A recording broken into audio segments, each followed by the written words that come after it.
Hello, আসসালামু আলাইকুম। আপনারা সবাই আছেন ট্রাভেলার ইমরানের সাথে।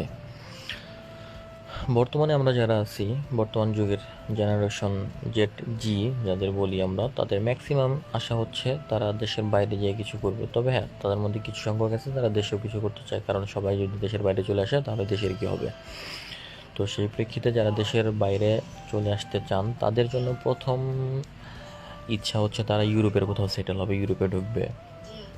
তো দেখা যাচ্ছে ইউরোপে আমরা যারা ঢুকতে চাই, ইউরোপের জন্য অনেক খাটনি যেতে হয়, অনেক সময় দিতে হয়, অনেক ধৈর্য দিতে হয়। তারপর হচ্ছে ইউরোপের বিষয়টা কি, অনেকটা লাক ফেভার করে, যে ভাই টাকা দিয়ে রাখছেন, সব দিয়ে রাখছেন, পাসপোর্ট দিয়ে রাখছেন, 1 বছর 2 বছর 3 বছর করছেন, এই হচ্ছে এই 1 মাস পরে 2 মাস পরে 6 মাস পরে। ভাই আমি নিজেও এরকম ভাই ঘুরছি, 4.5 লাখ টাকা জমা দিছিলাম, বাট তারপরে এখনও তুলতে পারতেছি না ভাই, ঘুরতেছি যেহেতু আত্মীয়দের মধ্যেই টাকাটা দিছিলাম। তারপর দিবে মাইন্ড নাই, কিন্তু ভাই সময় তো আমার লস তো হয়েছে, প্রায় 3টা বছর লস হয়েছে, তাই না?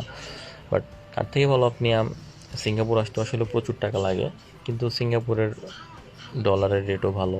আপনি যদি, আপনারা সবাই স্কিলের বিষয় করেন আমি জানি না কি জন্য, আপনারা সবাই আসতে পারেন এনটিএস পারমিট, এস পাস, আপনারা দালালের সাথে কথা বলেন। এখন অনেক ম্যানুফ্যাকচারিং কোম্পানি আছে যেগুলোতে বাঙালি আনে, এর আগে ছিল না, 2021 থেকে এটা চালু হয়েছে। অনেক কোম্পানিতে আছে যারা বাঙালিতে একদম ইজি কাজ করে, স্যালারি অনেক হাই।